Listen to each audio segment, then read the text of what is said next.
በስመ ስላሴ በስመ አብ ወወልድ ወመንፈስ ቅዱስ አሃዱ አምላክ አሜን። ሰላም እግዚአብሔር አምላክ ምስ ኩላትኩም ይኹን። ስድራ እግዚአብሔር አምላክ ከመይ ውዕልኩም? ኣነ እግዚአብሔር ይመስገን። ክብሪ ይስፋሕ መድኃኔዓለም ኣቦይ ከምቲ ኣነ ጽቡቕ ዝወዓልኩ ድማ ጽቡቕ ውዕልኩም ክትኮኑ ናይ ኩሉ ግዜ ተስፋይን ትምኒተይን እዩ። ኣሜን። 5 መጋቢት ኣቡነ ገብረ መንፈስ ቅዱስ ዕረፍቲ በዓሎም። ስንክሳር ድሰምዕ ዘንብብ ፍቅሪ ጎይታ ኣብ ልቡ ይዕንብብ ሓለዋን ጸሎትን ናይ ቅዱሳን ድማ ይረክብ። ዝክረ ጻድቅ ለዓለም ይሄሉ ዝክሪ ናይ ጻድቅ ንዓለም እዩ ዝነብር። ካብ ኩሉ ክፉእ ዘበለ ክድሕኑ ንቅዱሳን ተማሕፀኑ ኣሜን። በስመ አብ ወወልድ ወመንፈስ ቅዱስ አሃዱ አምላክ አሜን። ወላዲተ አምላክ ልሳን አንደበት ኩንኒ አቡነ ገብረ መንፈስ ቅዱስ አቦይ በረኸትኩም ይሕደረና። እንኳዕ ናብ ዓመታዊ ክብረ በዓል ናይ ጻድቅ አቦና አቡነ ገብረ መንፈስ ቅዱስ ብሰላም ኣብፅሐና አሜን። ሓፂር ታሪክ ወይ ድማ ገድሊ ናይ አቡነ ገብረ መንፈስ ቅዱስ መጋቢት 5 ዕረፍቱ ንአቡነ ገብረ መንፈስ ቅዱስ። አቡነ ገብረ መንፈስ ቅዱስ ሃገሮም ኣብ ንሒሳ ዝተባሃለ ዓዲ ንሃገረ ግብፂ እዩ። ኣቦኦም ስምዖን ኣዲኦም ድማ ኣቅላስያ ይበሃሉ። እዞም ክልተ ናይ እግዚአብሔር ሰባት ብዘይ ውላድ 30 ዓመታት ብፍቅርን ብስኒት ተቐመጡ። ካብ መዓልታት ሓደ መዓልቲ ኣቅለስያ ኣብ ቤተ እግዚአብሔር ኣትያ ኣብ ቅድሚ ስእሊ ቅድስቲ ኣጋእዝተ ዓለም ስላሴ ወዲቓን ክትጽልልን ክትልምንን ከላ ንስኢ ወልደ ዘይትልኡል ቀርኑ እምነሃ ሰማይ ክብሩ ካብ ናይ ሰማይ ክብሪ ዝበልጽ ወዲ ህንኪ ተቐበሊ ዝብል ድምፂ ድማ ሰምዐት። በዚ ምክንያት ከዓ ቅዱስ አቡነ ገብረ መንፈስ ቅዱስ 29 መጋቢት ተጸኒሶም 29 ታሕሳስ ተወልዱ። ዓይኑ ቋሕ ካብ ዝበለሉ ግዜ ካብ ምርኣይ ከም ዘይዓርፍ አቡነ ገብረ መንፈስ ቅዱስ ድማ ልክዕ ካብ ማህፀን ኣዲኦም ካብ ዝውለዱ ግዜ ኣፎም ከፊቶም ስብሃት ለአብ ስብሃት ለወልድ ስብሃት ለመንፈስ ቅዱስ ዘአውፃእከኒ እምጽልመተ ውስተ ብርሃን እናበሉ ወትሩ ንእግዚአብሔር እናመስገኑ ምድራዊ መብልዕ ከይበልዑ ምድራዊ መስተውን ከይሰተዩ ንምስጋና ተጊሆም ብምንባሮም ንመላእኽቲ ይመስሉ። ኣብ መበል 3 ዓመቶም ቅዱስ ገብርኤል ሊቀ መላእክት ካብ እግዚአብሔር ተኣዚዙ ንአቡነ ገብረ መንፈስ ቅዱስ ካብ ሕቑፊ ኣቦኡ ወሲዱ ሕቑፊ ኣዲኦም ወሲዱ ናብ ሻውዓይ ሰማይ ናብ ቅድሚ እግዚአብሔር ኣቕረቦም እሞ እግዚአብሔር ድማ ባረኾም። ኣስዒቡ ናብ ኣዴና ቅድስተ ቅዱሳን ንጽሕተ ንጹሃን ወላዲተ አምላክ ድንግል ማርያም ናብ ኣብ ገነት ዝርከቡ ኩሎም ቅዱሳንን ወሰዶም እሞ ንሶም እውን ባረኽዎም። ብድሕሪ እዚ እቲ መልአኽ ናብ ሓደ መነኮስ ዘለዎ ገዳም ወሲዱ ኣብ ወፃኢ ኣቐመጦም። ናይቲ ገዳም ኣበምኔት ኣባ ዘመደ ብርሃን ምልክት ተነጊርዎም ስለ ዝነበረ ሓቅነቱን ንምርግጋጽ ካብ ገዳሞም ወፁ እሞ እንሆ ድማ አቡነ ገብረ መንፈስ ቅዱስ ገጾም ሓጎስ መሊእዎ ኣብ ኣፍ ደገ ናይቲ ገዳም ረኸብዎም። እንሆ ከዓ ወሲዶም ኩሉ ናይ ቅድስቲ ቤተ ክርስቲያን ስርዓትን ትምህርተ ወንጌልን ዲቁናን መሃርዎም። ናብ አቡነ አብርሃም ዝበሃሉ ጳጳስ ወሲዶም ድማ መዓርገ ዲቁና ኣብሃብዎም። ብድሕሪ እዚ ሃብቲ ምፍዋስ ተውሃቦም። ብሓደ ግዜ ድማ ብዙሓት ሓንካሳትን ዕውራትን ፈወሱ። ካብ ዕለታት ሓደ መዓልቲ ድማ ቅዱስ ገብርኤል መልአኽ ብክንፉ ገይሩ ተሰኪሙ ናብ ቅድሚ ጎይታ ኣቕረቦም።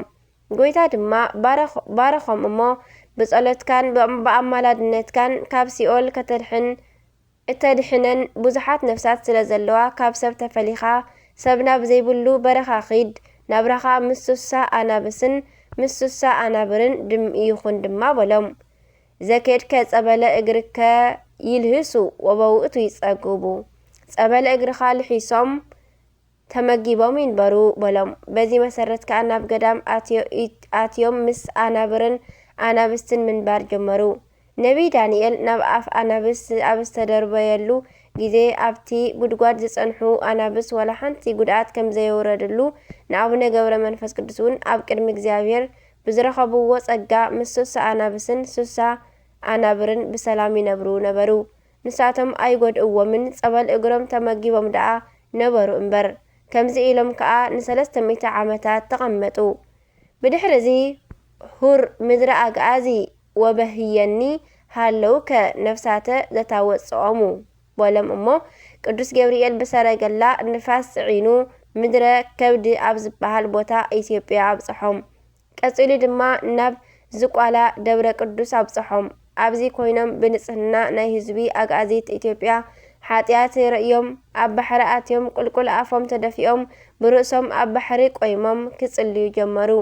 ድሕሪ 40 ለይትን 40 መዓልትን ይቕረታ እግዚአብሔር ዘገብረ ተስካረከ ወዘጸውዓ ስምከ እምህር ለከ በሎም። ንሶም ከዓ ንምድሪ ኣጋዚት ብምልእታ ከይመሓርካለይ ካብዚ ዘለኽዎ ቦታ ኣይወፅን እየ ኢሎም ን100 ዓመት ዝኣክል ብርእሶም ቆይሞም ጸለዩ። ተደፊኦም ማለት እዩ። ድሕሪ 100 ዓመት ጎይታ ተንስእ ውፃ መሃርኩ ለከ ኩሉ ምድሪ ኣጋዚት በሎም እሞ ካብቲ ዝነበርዎ ወፁ። ብድሕሪ እዚ ናብ ምድረ ከብዲ ወሪዶም ካብ ሰማይ ንታሕቲ ካብ ምድሪ ንላዕሊ ን7 ዓመት ዝኣክል ከም ዝተተኽለ ዓምዲ ኮይኖም ከይከደኑ ን7 ዓመት ሙሉእ ጸለዩ። ሰይጣን ንመንቀኝነት ቀኒኡ ስለዘይዓርፍ ግና ኳኽ መሲሉ መጺኡ ዓይኖም አንቂሩ ኣዕወሮም እሞ 2 ሱባኤ ምስ ተፈጸሙ ቅዱስ ሚካኤል መጺኡ ኣብ ዓይኖም ኡፍ ኢሉ ኣሕወዮም እሞ ከም ቀደሞም ድማ ኾኑ። ብድሕሪ እዚ ናብ ዝቋላ ተበገሱ። ስላሴ ብኣምሳል 3 ኣረጋውያን ኣብ ትሕቲ ጽላል ኣዕሪፎም ጸንሕዎም። እንሆ ድማ ብዙፋን ኣምላኽ ንምሕፀነካ ኣለና ሓደ ምዕራፍ ተሰከመና በልዎም። ኣቡነ ገብረ መንፈስ ቅዱስ ብኣምላኻዊ ፍቕሪ ተደሪኾም ሕራይ ኢሎም ተሰኪሞሞም ተበገሱ። እንተኾነ እናተጓዓዙ ከለዉ ብሓድነትን ብሰለስትነትን ተገልጽሎም እሞ ደንጊጾም ናብ ምድሪ ወደቑ። እንሆ ከዓ ኣተንሲኦም ናብ ዝቋላ ድማ በጽሑ። ኣባ ሳሙኤል ዘዋልድባ፣ ኣባ ኣንበስ ዝሃዘሎን ኣባ ቢንያም ዘግብፅን ዝናኦም ሰሚዖም ኣናብሶም ኣኸቲሎም ንኽሓትዎም መጹ።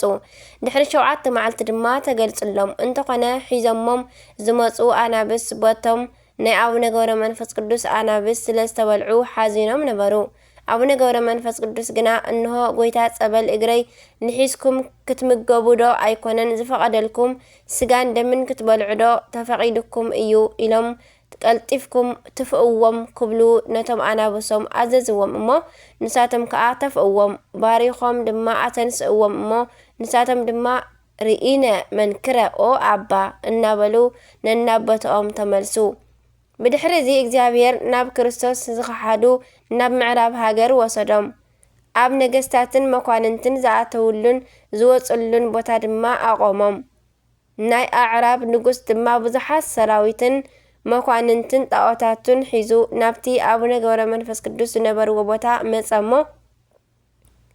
እቶም ኣብቶም ሓጢኣት ሓዲሮም ዝነበሩ ጣዖታት ይቕረታ እቶም ኣብቶም ጣዖታት ሓዲሮም ዝነበሩ ኣጋንንቲ ፈሪሖም ከሃድሙ ጣዖታቱ ክሰባብሩ ርእዩ ፈርሐ። ነቲ ፈትሊ ብዝመስል ጸጉሪ ዝመልአ ሰብነቶም ርእዩ ከዓ ንኣቡነ ገብረ መንፈስ ቅዱስ ንስኻ ሰብ ዲኻ ክብል እናተገረመ ሓተቶም። እወ በቲ ሰማይን ምድርን ዝፈጠረ ጎይታይን ኣምላኻይን ኢየሱስ ክርስቶስ ዝኣመን ሰብ እየ በልዎ። መሊሱ ድማ እቲ ኣረሜን ንጉስ ኣይሁድ ሰቒሎም ብዝቐተልዎ ወዲ ሰብ ተኣምን ኢኻ በሎም። ንሶም እውን እወይ ኣምን እየ፣ በቲ ምእንታይ ዝተሰቕለ ክርስቶስ ኣይሓፍርን እየ፣ ንሱ ምእንቲ ኩላትና እዩ ዝሞተ፣ ንስኻን ሰራዊትካን ብኡ እመኑ እሞ ናይ ዘለዓለም ህይወት ክትረኽቡ ኢኹም በልዎ። ነዚ ዝሰምዐ ንጉስ ብሓዊ ኣቃጽልዎ ክብል ትእዛዝ ኣመሓላለፈ። እንተኾነ እቲ ሓዊ ዋላ ሓንቲ ክገብሮም ኣይከኣለን። ብሰላም ደኣ ካብቲ ሓዊ ወፁ። ነዚ ዝረኣዩ ብዙሓት ወተሃደራት ድማ ኣመኑ። እቲ ንጉስ ምስቶም ዘይኣመኑ ወተሃደራቱ ኮይኑ ነቶም ብክርስቶስ ዝኣመኑ ወተሃደራቱ ብሴፍ ገይሩ ኣራእሶም ክቖርጽ ጀመረ። ንኣቡነ ገብረ መንፈስ ቅዱስ እውን ርእሶም ክቖርጾም ደለየ እሞ ካብ ሰማይ ሓያል መብረቕ መጺኡ ንዕኡን ንሰራዊትን ቀተሎም። ንነፍሳቶም መላእክቲ ጽልመት ክወስድዎም ዝረኣዩ ኣቡነ ገብረ መንፈስ ቅዱስ እዚ ኩሉ ዝኾነ ብሰንከይዶ ኣይኮነን ኦ ጎይታይ ኢሎም ካብ ብርቱዕ ሓዘን ዝተላዕለ ኣእጋሮም ብገመድ ኣሲሮም ንቑልቁል ኣፎም ጠልጠል በሉ።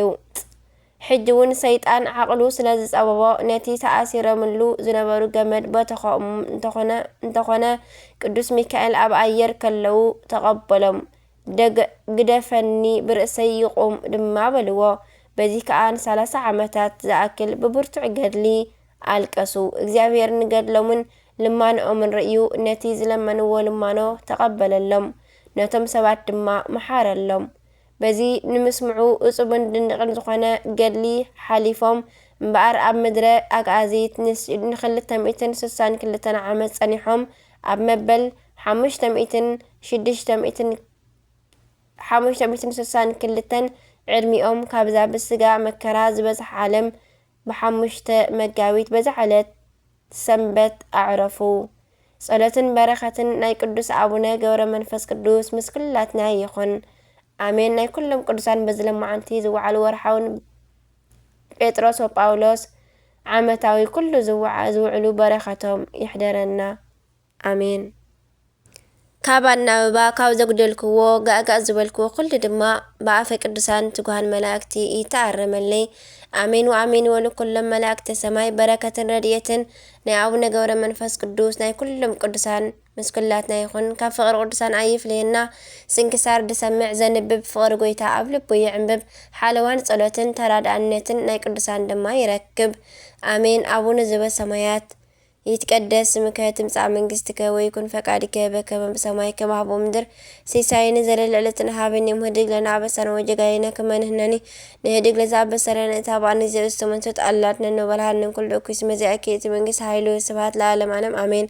በሰላም ቅዱስ ገብርኤል መልአክ እግዝእቲ ማርያም ሰላም ለኪ ብሩክቲ አንቲ እምአንስት ብሩክ ፍሬ ከርሥኪ ተፈሥሒ ኦ ማርያም ተጸጋም ተወዳሴ ምልእተ ሞገስ ምልእተ ኩሉ እግዚአብሔር ምስለኪ ሰአሊ ወጸሊ ሀበ ፍቅር ወልድኪ ኢየሱስ ክርስቶስ ከመ ይስረልና ኃጣውኢነ ተማኅፀንነኪ ተማኅፀነ መክዳንኪ አሜን። ስብሐት ለእግዚአብሔር ወለወላዲቱ ድንግል ወለመስቀሉ ክቡር አሜን አሜን ለይኩን።